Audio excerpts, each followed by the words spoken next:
नमस्कार दोस्तों, कैसे हो? उम्मीद करता हूँ आप सब अच्छे होंगे।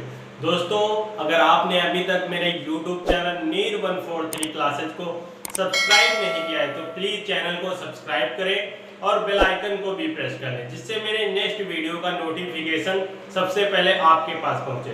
तो दोस्तों, इस वीडियो में मैं आपको यूपी ट्रिपल एस सी पैड जो 2021 में जो पेपर होने वाला है उसका मॉडल पेपर लेके आया हूँ, पार्ट सेकंड, और फर्स्ट पार्ट आपको कल यूट्यूब पर मिल गया होगा।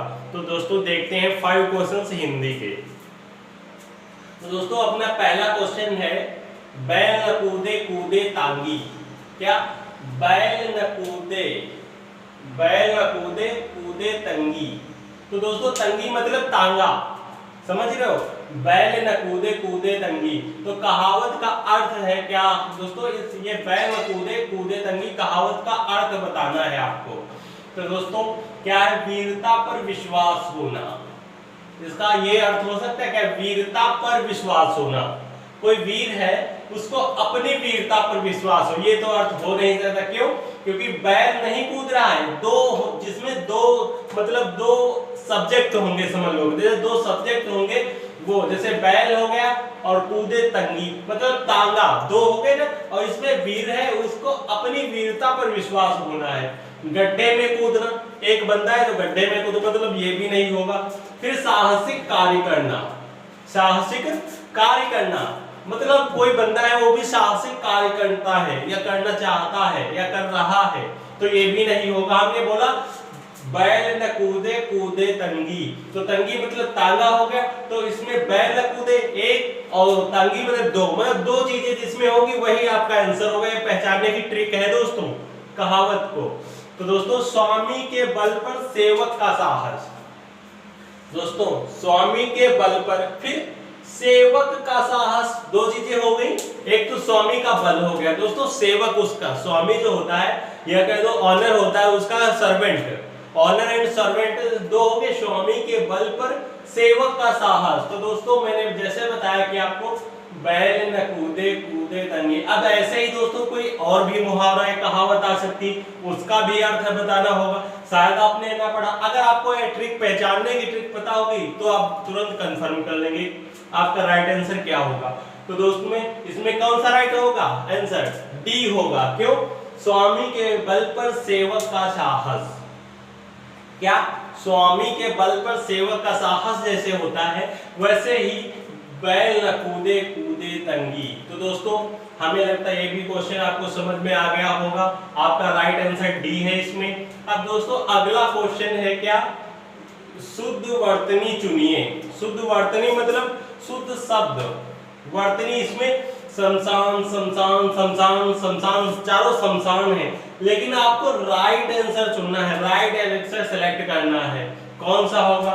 तो शमशान जिसने भी पढ़ा होगा, वर्तनी दोस्तों बहुत डिफिकल्ट होती हैं। अब डिफिकल्ट क्यों कह रहे? क्योंकि दोस्तों इसमें जैसे ये देखो, सा इसमें भी है, सा इसमें भी है, सा इसमें भी, सा इसमें भी, सब में सा है, लेकिन सा में कहने में फर्क है, समय मात्राओं का कुछ फर्क है, वही मेन पॉइंट होता पहचानने के लिए। और जिसने एक बार पढ़ लिया वो नहीं भूलेगा। तो शमशान कौन सा सही होगा? तो दोस्तों शमशान ये सही है। कौन सा? ये। क्यों सही है? क्योंकि शमशान, जिसने भी मैंने बताया कि वर्तनी इसीलिए एग्जाम में आती नहीं है, सोचो कि शमशान में क्या सिलेक्ट करना है। इतना इजी क्वेश्चन, इजी नहीं दोस्तों, ये हार्ड होता। अगर कोई एग्जाम में ये 2 नंबर का आता है तो ये भी 2 नंबर का आता है। अगर ये दीर्घ संधि या संधि या रचनाएं 2 नंबर में है तो ये भी 2 नंबर का ही होगा। तो इसीलिए सभी को बराबर वैल्यू देना है। तुम्हें स्कोरिंग करनी है ना, स्कोर एग्जाम में करना है तुम्हें, ये तो नहीं वो हमारे लिए अच्छा है, ये क्वेश्चन बुरा है। Not you think that type, okay, you think all is good, all is subject will more score for my, okay. तो दोस्तों क्या इसमें शमशान, शुद्ध वर्तनी चुनिए, शुद्ध वर्तनी चुनिए, शमशान आपका राइट आंसर सी होगा। तो दोस्तों अगला क्वेश्चन देखते हैं। क्वेश्चन नंबर 3 है, दीर्घ संधि नहीं है। विद्यालय विद्यार्थी, दोस्तों हमने संधियां आपको पढ़ाई हैं ट्रिक के माध्यम से कि कैसे दीर्घ संधियों को देखते ही पहचानना कि कौन सी दीर्घ संधि, कौन सी गुण संधि और कौन सी वृद्धि से, मतलब संधियां आप देखते ही पहचान लेंगे। तो दोस्तों पहचानते हैं दीर्घ संधि नहीं है। इसमें दोस्तों 3 दीर्घ संधि होगी, एक जो होगी वो कोई दूसरी संधि होगी। तो दोस्तों कौन से हमने बताया था, कहीं भी आपको बड़ा आ, बड़ी ई और बड़ा ऊ नजर आए, तुरंत देखते ही सेंटर में, वो भी सेंटर में, जैसे इसमें कहा क्या है बड़ा आ, तो मतलब यहाँ पे क्या होगा, ये दीर्घ संधि है। फिर इसमें भी बड़ा आ गया, ये है बड़ा, ये भी दीर्घ संधि है। फिर इसमें भी बड़ा आ गया, पुस्तकालय, ये भी दीर्घ संधि है। और हमने बताया बड़ा आ, बड़ी ई, बड़ा ऊ आ जाए। और कहीं भी आपको सेंटर में हमने बताया था क्या, छोटा ए, छोटा ओ, अर आ जाए तो क्या होगा वहां पे सेंटर में, तो वहां पे क्या होगा, गुण संधि होगी या वृद्धि संधि, गुण संधि होगी। कौन सी, ये गुण संधि है। मतलब आपका राइट आंसर डी है। क्यों, क्योंकि जो दीर्घ संधि नहीं है और राकेश गुण संधि है, इसका मतलब ये दीर्घ संधि नहीं है, इसलिए ये गुण संधि है। तो दोस्तों अब दोस्तों ये भी आपको क्वेश्चन समझ में आ गया होगा। अब दोस्तों अगला क्वेश्चन देखते हैं, क्वेश्चन नंबर 4 है, निम्न में से तुलसीदास की रचना नहीं है। दोस्तों रचनाएं दी हैं आपके पास, ऑप्शन है 4 और उसमें पूछ रहा है कि तुलसीदास की रचना नहीं है। 3 हिस्सा मतलब 3 रचनाएं जो होंगी वो तुलसीदास की होंगी, एक किसी दूसरे राइटर की होंगी। तो दोस्तों पहला ऑप्शन देखते हैं, दोहावली। हमने दोस्तों ट्रिक बताई थी रचनाओं की, आपको क्या ट्रिक बताई थी। अगर आपने अभी तक नहीं देखा होगा वीडियो तो आपको नहीं पता चल गया, लेकिन अगर आपने देखा होगा तो पहचान गए होंगे कौन सी किस राइटर की रचना है। तो दोस्तों देखते हैं, दोहावली, कवितावली, कृष्ण गीतावली, सूर सागर। तो दोस्तों इसमें सूर सागर जो है ये किसकी रचना है, और ये 3 रचनाएं ए बी सी, क्या ए बी सी, ये तुलसीदास की रचना है। अब सूर सागर किसकी रचना है, तो सूर सागर दोस्तों सूर है, सूर कहते हैं तुलसी सूर बिहारी, इनसे बोर्ड परीक्षा हारी, तो सूर ये तुलसी की रचनाएं है, सभी 3 रचनाएं किसकी, तुलसीदास की। अब सूर है, और हमने ये भी बताया था कि ज्यादातर कुछ राइटर ऐसे होते हैं जो रचनाएं लिखते थे पहले, वो अपने नाम के स्टार्टिंग से, जैसे सूरदास थे, उनकी रचनाओं में ज्यादातर सूर साहित्य, साहित्य लहरी, सूर सागर, ये सब किसकी रचनाएं हैं, ये सब सूरदास की रचना है। और ये सूर सागर किसकी रचना है, सूरदास की, सूरदास। और इनकी कौन कौन सी रचना, सूर साहित्य, भ्रमर गीत, और ये सूर साहित्य, सूर पचीसी, ये सब दोस्तों सूरदास की रचनाएं हैं। तो दोस्तों ये भी आपका राइट आंसर इसमें कौन होगा, राइट आंसर डी है, क्योंकि तुलसीदास की रचना सूर सागर नहीं है। अगला क्वेश्चन है, निम्न में से घोड़ा का पर्यायवाची नहीं है। निम्न में से घोड़ा का पर्यायवाची नहीं है। ऑप्शन देखते हैं दोस्तों, तुरंग, तुरंग माने घोड़ा होता है, है माने भी घोड़ा होता है, और फिर सर्प, तो तुरंत आप पहचान गए होंगे कि सर्प तो नाग होता है, काला वाला नाग होता है। और डी घोटक, घोटक माने भी घोड़ा होता है। तो आपका राइट आंसर कौन सा होगा, सी होगा। क्यों, क्योंकि जो ये घोड़ा का पर्यायवाची सर्प नहीं है, तो सर्प के पर्यायवाची मतलब आपका तुरंग है, घोटक, ये किसके, घोड़ा के पर्यायवाची। अब सर्प के पर्यायवाची कौन कौन से हैं, जैसे भुजंग, भुजंग माने सर्प, उरग, विषधर, विषधर, ये सब दोस्तों किसके पर्यायवाची, ये सब दोस्तों नाग, ये सब किसके पर्यायवाची, ये सब दोस्तों सर्प के पर्यायवाची है। तो दोस्तों हमें लगता है ये 5 क्वेश्चंस आपको अच्छी तरीके से समझ में आ गए होंगे। तो दोस्तों मिलते हैं नेक्स्ट 5 क्वेश्चंस के साथ। तो दोस्तों अब हम लोग ज्योग्राफी के क्वेश्चंस देखते हैं 5। तो दोस्तों पहला क्वेश्चन है अपना, प्राचीन भूगोल के जनक हैं, क्या प्राचीन भूगोल के जनक हैं। ऑप्शन पहला ए है अरस्तु, बी प्लेटो, सी हिकेटियम और डी नन ऑफ दीज। तो दोस्तों प्राचीन भूगोल के जनक कौन है, हिकेटियम। कौन है प्राचीन भूगोल के जनक, हिकेटियम है। तो दोस्तों आपका राइट आंसर सी होगा। क्यों, क्योंकि प्राचीन भूगोल के जनक हिकेटियम है। दोस्तों अगला क्वेश्चन देखते हैं, इलायची तथा काजू का सबसे बड़ा उत्पादक राज्य है।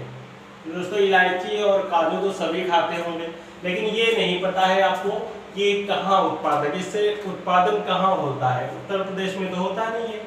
तो दोस्तों इलायची तथा काजू का सबसे बड़ा उत्पादक राज्य कौन सा है भारत में? दोस्तों इलायची तथा काजू है दोस्तों, क्या इलायची तथा काजू का सबसे बड़ा उत्पादक राज्य कौन सा है? तो पहला ए ऑप्शन है पंजाब, हरियाणा, राजस्थान, केरल। क्या? पंजाब, हरियाणा, राजस्थान, केरल। तो दोस्तों इलायची तथा काजू का सबसे बड़ा उत्पादक राज्य है कौन सा? केरल। कौन सा? केरल। आपका राइट आंसर डी होगा। क्यों? इलायची तथा इलायची तथा काजू का सबसे बड़ा उत्पादक राज्य केरल है। क्वेश्चन नंबर 3 है सबसे पहले मानसून पहुंचता है। क्या? सबसे पहले मानसून पहुंचता है बिहार, उत्तर प्रदेश, केरल, राजस्थान। दोस्तों बिहार में तो बाढ़ आती है, आपको नदियां भी पता होगा। बिहार का शोक किस नदी को कहा जाता है? कोसी नदी को।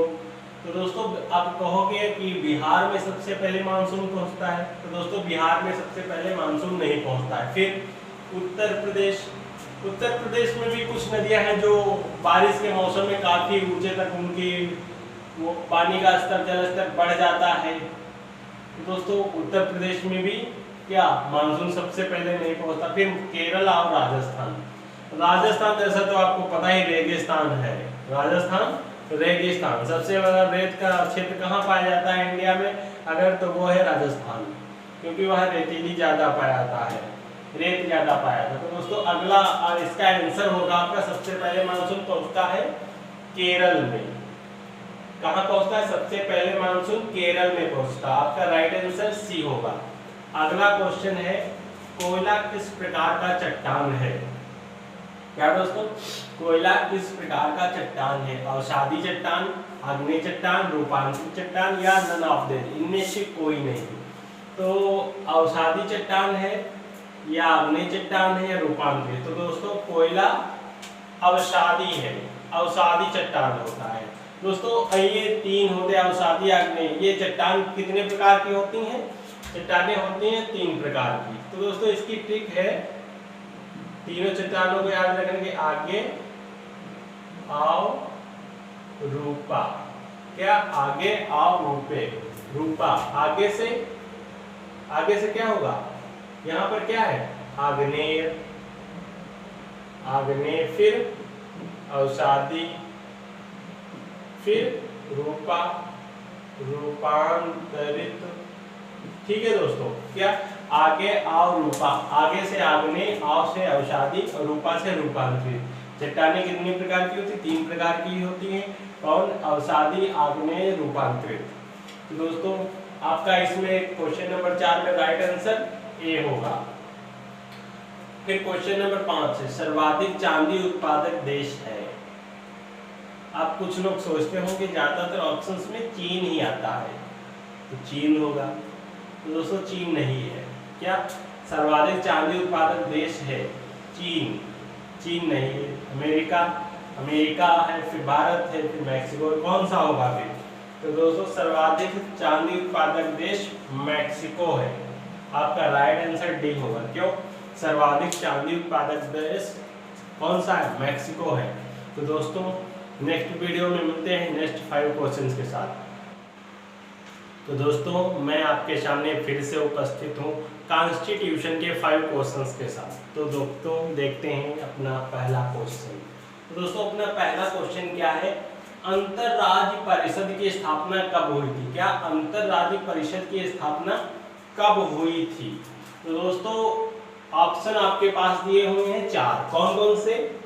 1990, 1991, 1992, 1993। तो दोस्तों अंतरराज्य परिषद की स्थापना कब हुई थी? तो दोस्तों बताइए कब हुई थी? दोस्तों ये 1990 में हुई थी। 1990 में। तो आपका राइट आंसर क्या होगा? 1990। अब दोस्तों ये अंतरराज्य परिषद की स्थापना कब हुई थी ये तो पता चल गया 1990 में। तो ये किस अनुच्छेद में आता है? तो दोस्तों ये 263। क्या? 263 अनुच्छेद में 1990 में इसकी स्थापना की। अंतरराज्य परिषद जो है अंतरराज्य परिषद 263 अनुच्छेद में आता है। और दोस्तों अगला क्वेश्चन है, तो आपका इसमें राइट आंसर क्या हो गया? ए। 1990 में अंतर्राष्ट्रीय परिषद की स्थापना हुई थी। अब नीति आयोग की स्थापना कब हुई थी? तो दोस्तों नीति आयोग की स्थापना कब हुई थी और किसने की थी? क्वेश्चन तो केवल है आपका नीति आयोग की स्थापना कब हुई थी। ऑप्शन है पहला ए 2014, बी 2015, सी 2016 और डी 2017। तो दोस्तों नीति आयोग की स्थापना 2015 में हुई थी। क्या 2015 में हुई थी? और दोस्तों इसकी स्थापना किसने की थी? मंत्रिमंडल के द्वारा नरेंद्र मोदी। कौन से मोदी? अपने भारतीय पीएम कौन? नरेंद्र मोदी, नरेंद्र दामोदर दास मोदी। दोस्तों मोदी जी का नाम बहुत बड़ा है, नरेंद्र दामोदर दास मोदी पूरा नाम है। वैसे शॉर्ट नेम तो इनका सभी, कुछ लोग बहुत ही शॉर्ट कर देते थे, मोदी केवल कह देते, बाकी इनका नाम फिर उससे भी शॉर्ट नरेंद्र मोदी, सबसे शॉर्ट मोदी, फिर उससे बड़ा नरेंद्र मोदी, फिर पूरा नाम श्री नरेंद्र दामोदर दास मोदी। तो दोस्तों और इसके नीति आयोग की स्थापना कब हुई थी? 2015 में। और दोस्तों इसकी बताया कब था कि हम इसकी स्थापना करेंगे मोदी?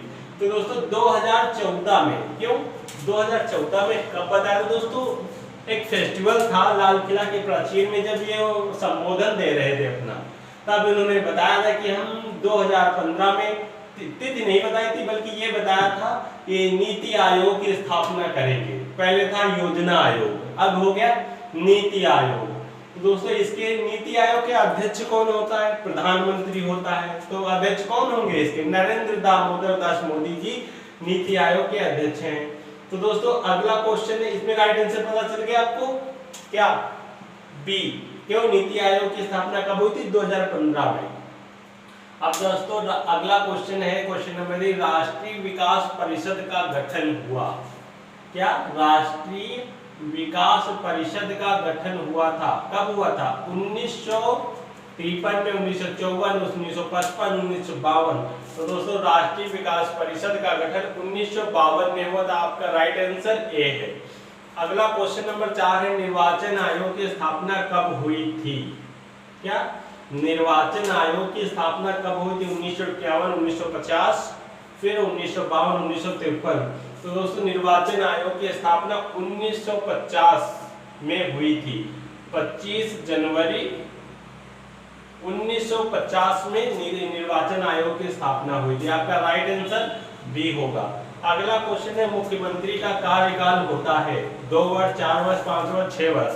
तो दोस्तों सभी को पता होगा, ऐसा ही शायद कोई हो जिसको नहीं पता होगा कि मुख्यमंत्री का कार्यकाल कितने वर्ष का होता है। दोस्तों मुख्यमंत्री का कार्यकाल 5 वर्ष का होता है। कितने वर्ष का? 5 वर्ष का होता है। तो दोस्तों आपका राइट आंसर सी होगा। अब दोस्तों इस समय उत्तर प्रदेश के मुख्यमंत्री कौन है? तो दोस्तों वो इस समय उत्तर प्रदेश के मुख्यमंत्री श्री योगी आदित्यनाथ जी उस समय उत्तर प्रदेश के चीफ मिनिस्टर हैं। तो दोस्तों हमें लगता है पांचों क्वेश्चंस आपको अच्छी तरीके से समझ में आ गए होंगे। तो दोस्तों नेक्स्ट वीडियो में मिलते हैं नेक्स्ट 5 क्वेश्चंस के साथ। तो दोस्तों मैं आपके सामने फिर से उपस्थित हूँ हिस्ट्री के 5 क्वेश्चंस के साथ। तो दोस्तों देखते हैं अपना पहला क्वेश्चन। दोस्तों अपना पहला क्वेश्चन है, कौमी एकता मूवमेंट आतंकवादी संगठन है। क्या क्वेश्चन है अपना? कौमी एकता मूवमेंट आतंकवादी संगठन है, ये किस देश का है? सोच रहे हो दोस्तों, आतंकवादी भी संगठन हर देश के होते हैं, चाहे भारत हो, पाकिस्तान हो, अफगानिस्तान हो, चीन हो, नेपाल हो, सभी देश का। ऐसा कोई देश नहीं होता जिसमें कोई आतंकवादी संगठन नहीं होता है। तो दोस्तों अब इसमें कौन कौन से स्टेट से कंट्री दी हुई है आपके पास? कौमी एकता मूवमेंट आतंकवादी संगठन है दोस्तों, अफगानिस्तान का है, पाकिस्तान का, लेबनान का है, या नन ऑफ देश, या इनमें से किसी भी देश का नहीं, किसी दूसरे और देश का है। तो दोस्तों कौमी एकता मूवमेंट आतंकवादी संगठन किस देश का है? तो दोस्तों ये पाकिस्तान का है, पाकिस्तान का है। क्या? कौमी एकता मूवमेंट संगठन पाकिस्तान का है। तो दोस्तों अफगानिस्तान का संगठन का नेम क्या है? अल कायदा। अल कायदा दोस्तों एक संगठन है जो अफगानिस्तान में सक्रिय है। धमाके, बम धमाके। आतंकवादियों का काम ही क्या होता है? लोगों को परेशान करना, मारना, जीवन तबाह करना। ये सब किसका काम होता है? ये सब आतंकवादियों का काम होता है दोस्तों। ऐसे ही आतंकवादी या उग्रवादी कहलाते हैं। अब दोस्तों लेबनान, ये लेबनान एक कंट्री है, इसका क्या होगा? तो इसका दोस्त एक आतंकवादी संगठन है हिजबुल्लाह। लेबनान, बी से बुल्लाह, हिजबुल्लाह, मतलब लेबनान का एक आतंकवादी या उग्रवादी संगठन है, उसका नाम है हिजबुल्लाह। और आपका राइट आंसर क्या है इसमें? पाकिस्तान। कौमी एकता मूवमेंट आतंकवादी या उग्रवादी जो संगठन है दोस्तों वो पाकिस्तान का है। अब दोस्तों अगला क्वेश्चन देखिए, अकबर का मकबरा कहाँ स्थित है? क्या अकबर का मकबरा कहाँ स्थित है? तो दोस्तों ऑप्शन आपके पास दिए हुए 4, दिल्ली, आगरा, औरंगाबाद, सिकंदराबाद। और दोस्तों जिसने भी पढ़ा होगा, क्योंकि जो काफी टाइम से पढ़ रहे हैं उनको पता होगा, बट जो न्यू स्टूडेंट्स हैं उनको नहीं पता होगा। तो दोस्तों क्या है अकबर का मकबरा कहाँ स्थित है? दोस्तों अकबर का मकबरा सिकंदराबाद में स्थित है। आपका राइट आंसर दूसरे का क्या होगा? डी होगा। क्यों? क्योंकि अकबर का मकबरा सिकंदराबाद में स्थित है। तो औरंगाबाद में किसका मकबरा होगा? औरंगाबाद में किसका मकबरा है? औरंगजेब का। औरंगजेब का मकबरा कहाँ है? औरंगाबाद में। आगरा में, फिर दिल्ली में किसका मकबरा है? तो आगरा में है शाहजहां का, शाहजहां का। फिर दिल्ली में किसका मकबरा है? हुमायूं का, हुमायूं। हुमायूं का मकबरा कहाँ है? दिल्ली में। दोस्तों इसको याद करने की ट्रिक भी होती है, जैसे ये अकबर का है 80, आ से अकबर, सी से सिकंदराबाद, फिर क्या औरंगजेब, औरंगाबाद है तो औरंगा, और से औरंगजेब, औरंगा से औरंगाबाद। फिर क्या है? आगरा है, तो आगरा को आप ऐसे याद कर सकते हैं जैसे आसा, आसा में आ से आगरा हो गया, शाह से शाहजहां हो गया। फिर है दिल्ली, दिल्ली में किसका? हुमायूं का मकबरा है, तो दी से दिल्ली, और ये हु है, हु से क्या होगा? हुमायूं, हु से हुमायूं। तो दोस्तों आपका क्वेश्चन नंबर 2 का राइट आंसर क्या है? डी है, क्योंकि अकबर का मकबरा सिकंदराबाद में स्थित है। अब दोस्तों क्वेश्चन नंबर 3 है आपके साथ। हॉकिंस यूरोपीय यात्री। हॉकिंस दोस्तों एक यूरोपीय यात्री था। क्या दोस्तों? जो पहले ऐसा टाइम था, हिस्टोरिकल टाइम ऐसा था कि पहले आतंकवादी कम, पहले यात्री और लुटेरे ज्यादा हुआ करते थे। यात्री ही लुटेरे बन जाते थे, लुटेरे ही यात्री होते थे। तो दोस्तों हॉकिंस एक यूरोपीय यात्री था।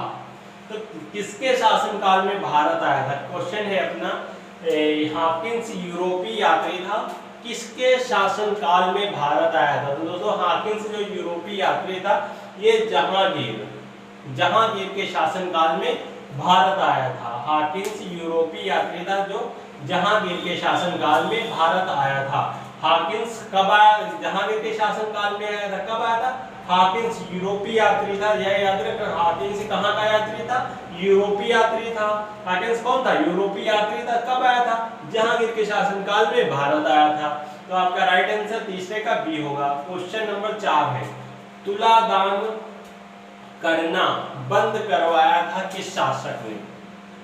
दोस्तों पहले कर बहुत, राजा जो होते थे वो आज जैसे कर लगाती हैं सरकारें लोगों पर, आम लोगों पर, वैसे ही आम लोगों के सार्वजनिक कहो कि शायद लोगों पे कर लगते हैं, लेकिन जिनकी इनकम ज्यादा है उनको कर फील नहीं होता या पता नहीं लगता है, लेकिन आम लोगों पर आज भी कर लगते हैं, पिछले टाइम में भी लगा करते थे। तो दोस्तों तुला दान बंद करना एक करवाया था, एक कर था दोस्तों कि तुला दान बंद करना कर, तो उसने किसने, किस शासक ने बंद करा? कुछ शासक ऐसे भी हुए, जैसे आज भी होता है कि कुछ ऐसी गवर्नमेंट आती है जो कुछ नए रूल्स बनाती हैं और उसको दूसरा कोई शासक आता है या चीफ मिनिस्टर आता है या पीएम आता है वो उसको बदल देता है रोज, वैसे इसमें पुराने टाइम में भी होता था। तो तुलादान एक कर था, एक प्रकार का कर था, तो उसने किसने बंद करवाया था? तो दोस्तों औरंगजेब था जो उसने तुलादान करना बंद करवाया था। तुलादान करना बंद करवाया था किस शासक ने? औरंगजेब ने। आपका राइट आंसर चौथे का कौन सा होगा? ए है, ए है। अगला क्वेश्चन है, भारत में सूर्य साम्राज्य की स्थापना कब हुई थी? क्या भारत में सूर्य साम्राज्य की स्थापना कब हुई थी? क्या भारत में सूर्य साम्राज्य की स्थापना कब हुई थी? 1540, 45, 1546, 1547 ईस्वी। तो दोस्तों भारत में सूर्य साम्राज्य की स्थापना 1540 ईस्वी में हुई थी। कब हुई थी? भारत में सूर्य साम्राज्य की स्थापना 1540 ईस्वी में हुई थी। अब किसने की थी इसकी सूर्य साम्राज्य? तो दोस्तों इसकी स्थापना शेर शाह ने की थी। अब दोस्तों मुगलों पर पहला जो शासक था जिसने राज किया था वो कौन था? अफगान, ये अफगानी था, अफगानी पठान। तो दोस्तों भारत में सूर्य साम्राज्य की स्थापना 1540 ईस्वी में हुई थी। किसने की थी? शेर शाह ने। और ये किस पे किया था? शेर शाह अफगानी था। तो दोस्तों हमें लगता है 5 क्वेश्चंस आपको समझ में आ गए होंगे। तो दोस्तों नेक्स्ट वीडियो में मिलते हैं नेक्स्ट 5 क्वेश्चंस के साथ। तो दोस्तों मैं आपके सामने फिर से उपस्थित हूँ इंग्लिश के 5 क्वेश्चंस के साथ। तो दोस्तों देखते हैं अपना पहला क्वेश्चन क्या है। Choose the vacant synonyms. दोस्तों वैकेंट माने क्या होता है और सिनोनिम्स माने क्या होता है? सिनोनिम्स माने दोस्तों जैसे हिंदी में पर्यायवाची नहीं होता है, वैसे सिनोनिम्स माने होता है समानार्थी या पर्यायवाची। और वैकेंट माने क्या होता है दोस्तों? क्या होता है? खाली। क्या? खाली। वैकेंट माने होता है खाली। तो दोस्तों आपको सिनोनिम्स माने होता है समानार्थी या पर्यायवाची। तो दोस्तों आपको खाली का पर्यायवाची देखना है, इसमें समानार्थी देखना है। तो दोस्तों देखते हैं कौन सा होगा। ऑप्शन आपके पास 4 दिए होंगे। पहला है ए ट्यूटर, दूसरा A B empty, C urgent और डी नन ऑफ दिस। तो दोस्तों ट्यूटर माने तो ये पता होगा आपको क्या होता है। ट्यूटर माने शिक्षक या गुरु। क्या? शिक्षक या गुरु। फिर इम्पटी माने क्या होता है? हमने बताया इसका सिनोनिम्स वैकेंट माने होता है खाली और इम्पटी माने भी होता है खाली। खाली होता है तो इसका मतलब सिनोनिम्स यही होगा। सिनोनिम्स क्या होगा? वैकेंट का सिनोनिम्स या समानार्थी क्या होगा? इम्पटी। तो दोस्तों ये तो हो गया आपका पहले का राइट आंसर क्या होगा? बी। क्यों? वैकेंट का समानार्थी या सिनोनिम्स इम्पटी होगा। अब अर्जेंट माने क्या होता है? आवश्यक।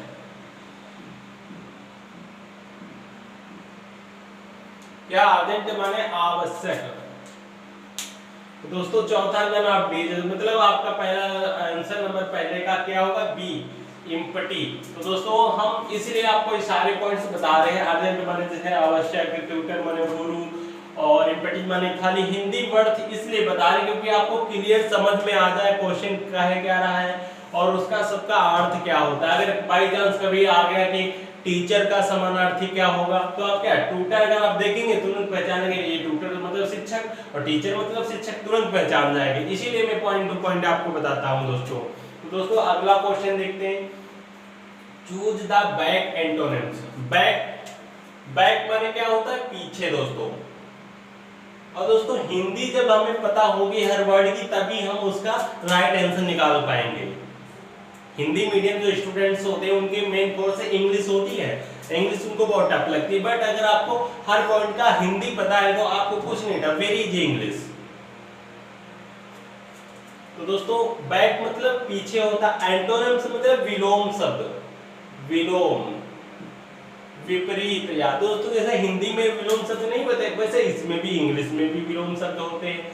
पर्यायवाची बताया हिंदी में भी होते हैं इंग्लिश में भी होते हैं। विलोम शब्द हिंदी में भी होते हैं इंग्लिश में। तो एंटोनिम्स माने विलोम। अब बैक मतलब पीछे होता है तो बैक का इसका जो अगर पीछे आपको पता चल गया, पीछे का विलोम शब्द अगर आपसे हिंदी में पूछा जाए पीछे का विलोम शब्द क्या होगा तो पीछे का आप तुरंत बता देंगे आगे होगा। क्या? पीछे का आगे अगर पूछा जाए तो क्या होगा तुरंत बता देंगे कि आगे होगा। तो दोस्तों अब इसमें देखते हैं आगे का क्या मतलब होगा, कौन सा होगा आगे से मतलब। तो दोस्तों बैड मतलब अच्छा होता है बुरा, तो इसका मतलब पीछे का मतलब आगे होना चाहिए। बैड मतलब बुरा। तो ये भी आपका राइट आंसर नहीं होगा।